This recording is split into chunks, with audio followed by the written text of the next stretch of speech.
Hi,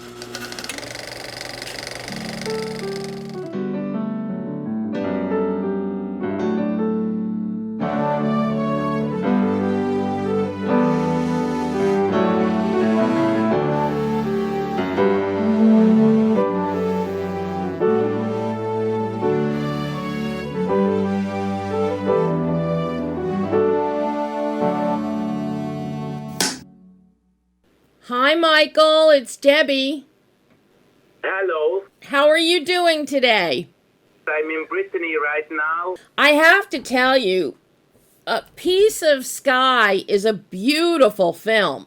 Oh, thank you very much. That's so nice to hear. It is a beautiful film, and so much of that is due to your cinematographer, to Armin. Wow, the way he captures the sun, the sky, the mountainside, the different seasons, even as the wind softly blows, wafting some of the grass around the rocks. It is so beautifully done, and it really reminds us how small we are as people in the grand scheme of life. You have to see it like we want it. You know, if you are there, and we want to convey the mountain experience we had, me and Armin, when we were in the mountains. It's absolutely, as you said, you are aware of how small we are comparing to the big whole thing, you know. Comparing to nature. So it's really like to give the audience a glimpse to this idea, actually.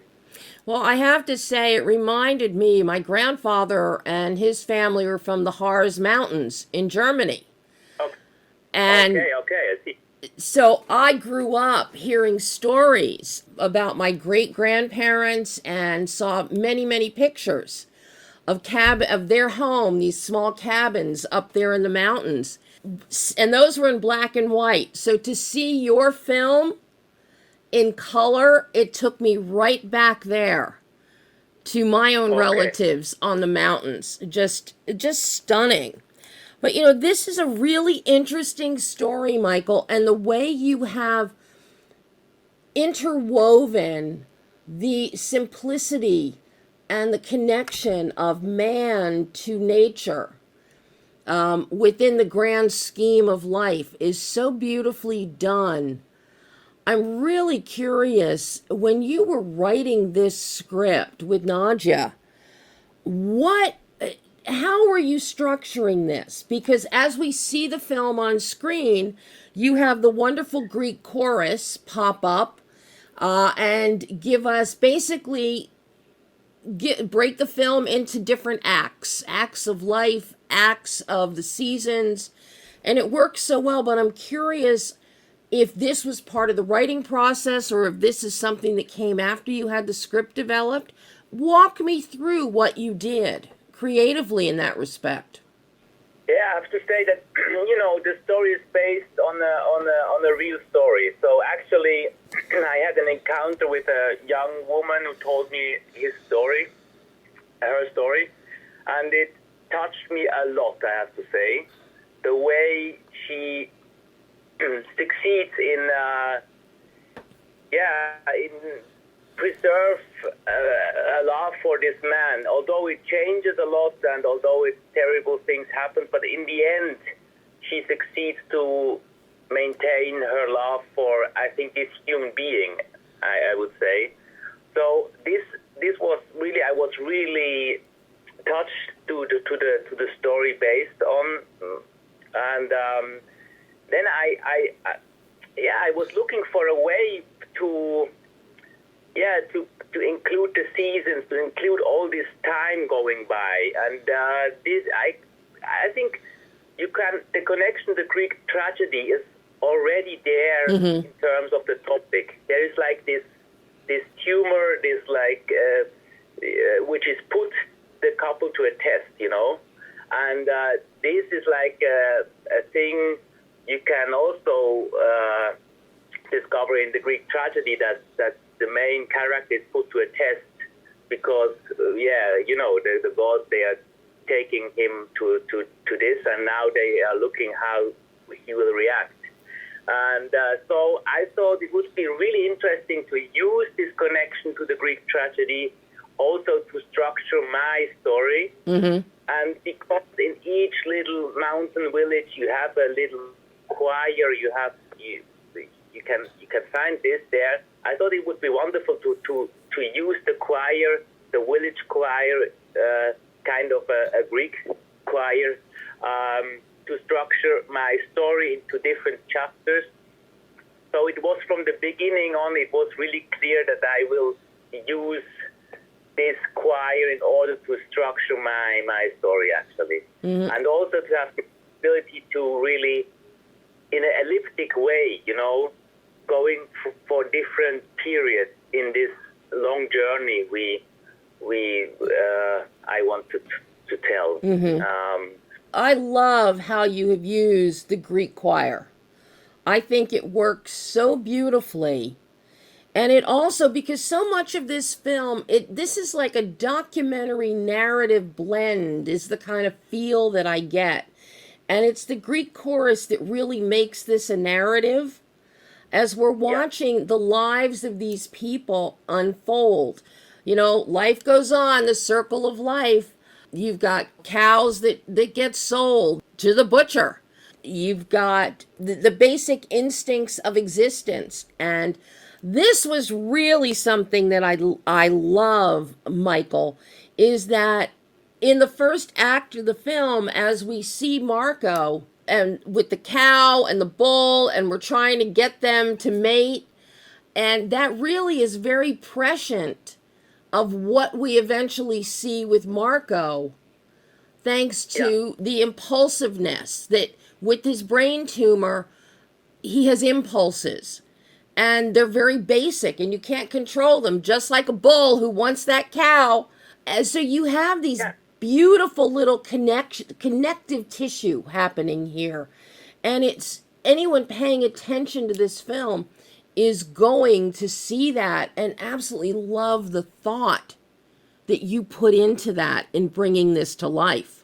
I'm super happy that you mentioned this, this Greek choir. Also, in if you're telling about the documentary approach you sensed in the story, So because I think it's very for me it was really important that because the approach to the project was a documentary approach, to have something to put it against the documentary, and that's for me a clear idea of the visual conception, and to make clear that it's a story being told here. It's not about a documentary. It's about really like a story, and that's why the choir helps to make this clear. It's like more a formal approach. And also, as you could discover, as Armin, the DOP, did the framing, it's always like stage in a way. It's like really, we wanted to convey like the perfect, let's say, stage for the non-professional in order that they can unfold themselves in the best way. Mm-hmm. So I think it makes me happy to hear that you experienced these two approaches, the formal approach and the documentary approach, I would say. The more I kept watching Armin's beautiful, beautiful cinematography, we get into that third act, and little Julia says, I believe in the sun, nature, animals, and trees.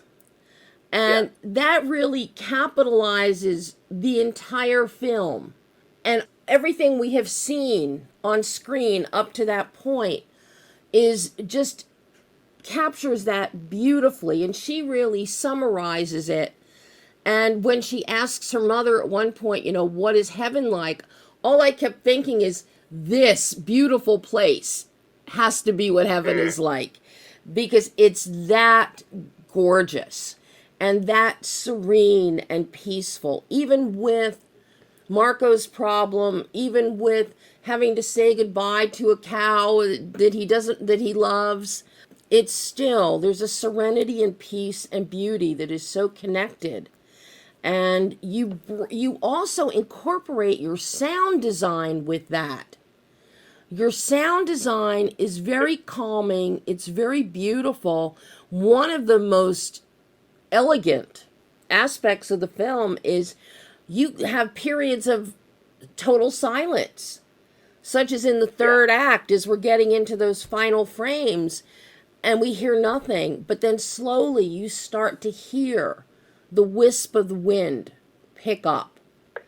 And that adds so much to the ethereal nature of this film, Michael. Yeah, because I think it makes you be really like paying attention to this peaceful silence, and what it actually it's really important for the film that you are aware of this. Like it can encourage our main character Anna. This peaceful silence gives her a lot of strength, I think. Mm-hmm. And you also, as an audience, you can really, it's like you're not lost in a way. There is still something is there, and it's quite it's always covered in peace, I would say. Yes, very. You watch this film, and even with what Marco is going through, and Anna's strong silence in supporting him, you feel peace. You feel at peace as you're watching the film, and I found that really interesting. But it's from the sensory experience, I think. We hear the Greek chorus, and if people, if they hear the words, if they're reading the subtitles so they know what the words are for the English audiences, you're going to feel peace when you watch this. I'm really I'm curious for you, Michael, as a director, as a filmmaker. This could not have been an easy shoot logistically. You were on the side of a mountain.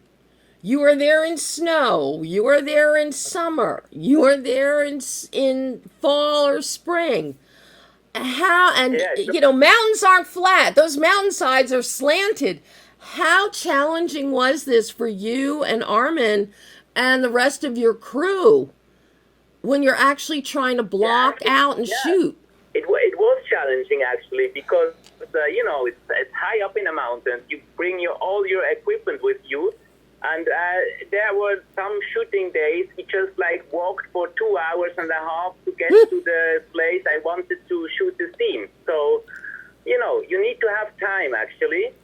And we had 70 shooting days, which is a lot. But I needed to have this in order that I can really go to the places I wanted to go with my team. We were a small team, 10 people only working on the set. So it was really we want to achieve together to go to these places. Sometimes walking for 1 hour in the snow to get to a point where we could shoot the scene.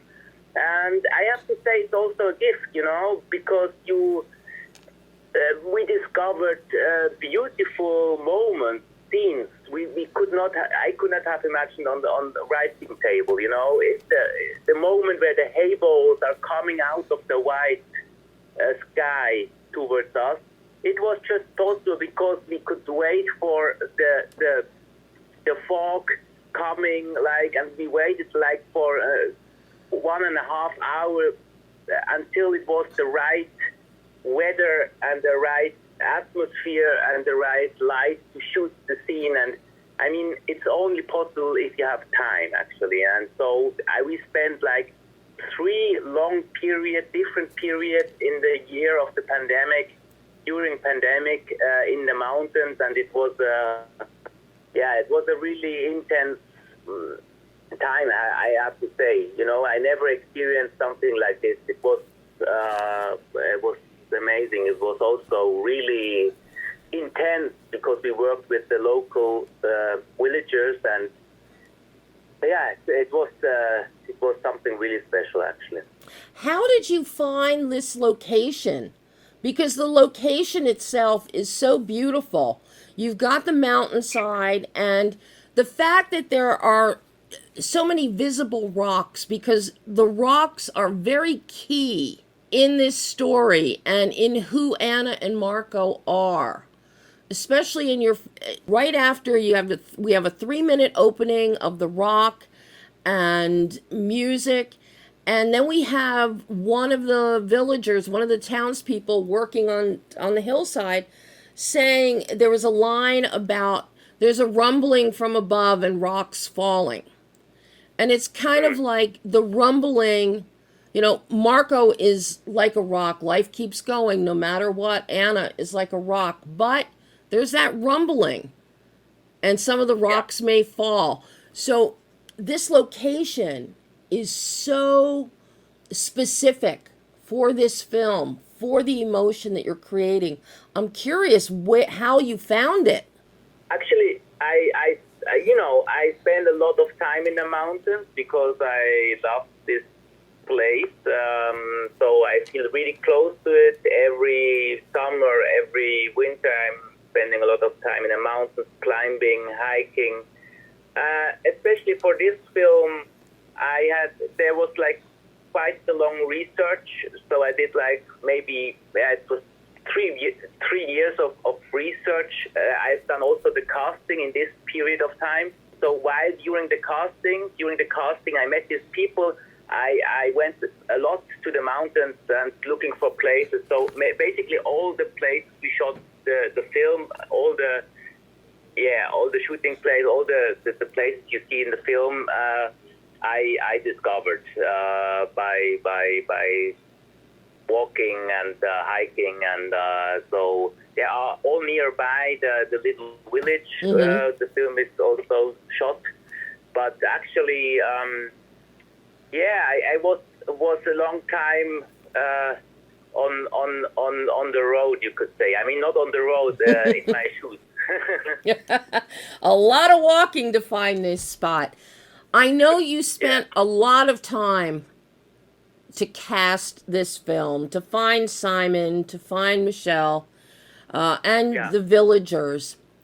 What made it such a difficult process to find the right people for these roles? I think you have to build up a relationship with them. Otherwise, it's not gonna work. They have to trust you, and you have to trust them. So it's really, in the mountains, people are not like, in the first moment, maybe they are not as open as other people in a city. But if you meet them, if you talk to them, if you get a connection to them, and I was really interested in them as human beings, not only for like the project. I mean, really, like I was so interested in them, how they cope with life high up in the mountains, what they are doing for daily life, daily work. Really, this intense relationship with nature. They are in the living with the seasons. So I was really interested in this. So when I got to learn, I found someone which interested me. It was just this personal thing. When I could go along with him well, something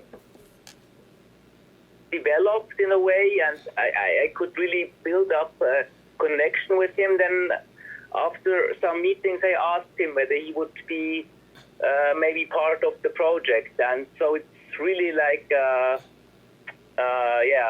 giving them also the trust to participate and be respectful, and don't joke around about the mountain people, because that's not what I wanted to do.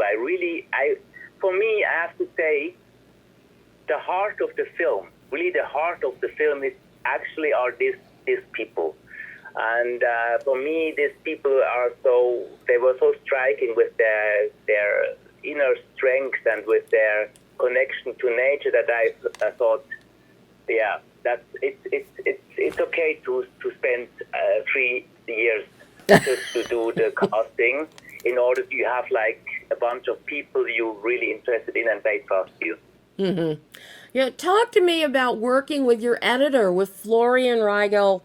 You worked with Florian on your last film, and I'm curious because this is such a deliberate film. It's slow. It goes with the flow of nature. And you don't rush anything, you don't hurry anything, you let the camera rest. It's the editing is so crucial here. What was this like working with Florian? Were you editing while you were shooting? Or did you wait till you had all of your footage? Yeah, actually, you're right. It's a really delicate process, also editing process, because you have to rewrite the film, you know, in a way, because we had like a lot of material, and only half of the material is now in the film. So we really like shot a lot of things I experienced in the mountains, and now we have just like we had to find the story again, and this is a process I can only do with someone I'm really like close to, and we have the same vision. But you know, Florian, I know him since since I was studying with him in Cologne. Mm-hmm. So it's a really close friend to me. I know him now for more or less 20 years. So it's a long time, and we are really close. And I worked with him for my short films. I worked with him for Maria. He's reading my script. He is like we are like really like he knows what I'm interested in, and so we did the editing together. We edited the film in 1 year, or more or less 1 year, and it was important actually that we speak of the same experience. The same,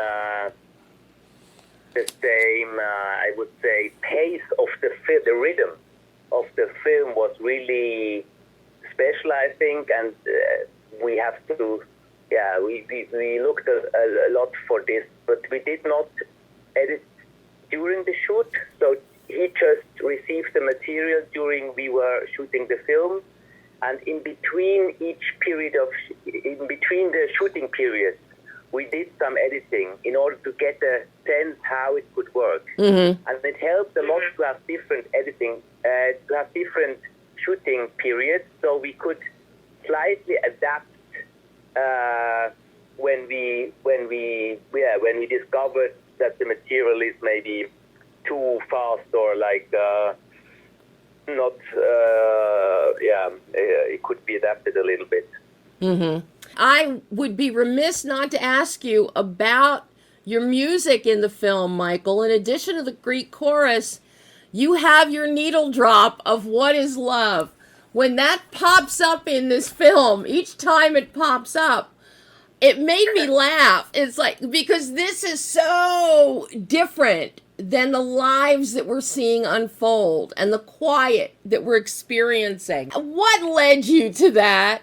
You know, I think it's always important to have also like something, you know, you're surprised a little bit. I mean, something which stays like in a different way in the film in order to there's like, you have to find this crack to let the light in, you know, like something like which opens, And I think for the What is Love, it's a special thing because once I was in a little village at a little party there, and they were playing this song, and I thought, wow, it's quite perfect for my movie. Actually, it's What is Love is also a question the movie addresses, you know, mm-hmm. And so I thought it could be funny to not funny. I mean, it could be interesting to show to use it also to make sure that it plays. Now, you know, it's a modern tale, I would say, And the other music, like for example the choir, I'm very happy, and I have to say this because my brother composed the music for the choir. So I'm really in a close working relationship with my brother. He composes all my music in my films. He composed together with Yannick Eager the choir songs, I always want to put also some surprising stuff in my movie in order that the drama unfolds even more intense, you know. Mm-hmm. What you definitely succeeded, Michael. I mean, it's just so beautiful. I've got one last question for you. Was it a surprise to you that Switzerland chose your film to submit as its entry for the Oscars this year? Is it a surprise for you? I ask you because yes, it was a little surprise actually for me. But a really nice surprise, you know, because I was really happy that they sent this film in order maybe to convey also like a slightly different viewing experience to the AMPAS members. Just to I think it's a film you have to bring your time. You have to be ready for it. You have to don't be in a rush if you watch the movie, and if you are okay with this, to go into this universe, I think it could work. Yeah. Well, I think it's an excellent choice for them to submit for Oscar consideration, and I do have to say, I think my favorite image in the entire film is near the end when Anna opens the bedroom window and sun is coming through that partially open window, and you hold that shot and you stay on that shot so that you almost get a sense of the connection of the spirit, of man's spirit with nature in that one moment. It is priceless. Yeah, nice to hear. It's actually the moment he dies, you know, and it's really like the moment where we connect with nature in a sense. That image is so striking. The poignancy and the beauty of it is amazing. Amazing. Michael, this has been so wonderful to get to speak with you about A Piece of Sky. I really love this film. And fingers crossed that it makes... Thank you very much. It's so nice to hear you speaking about the film. I'm really happy. I'm really thankful for you to call me. I hope we get to speak again in the future, Michael. Would be nice. You go have a wonderful rest of your evening and afternoon. Thank you. Bye-bye. Ciao.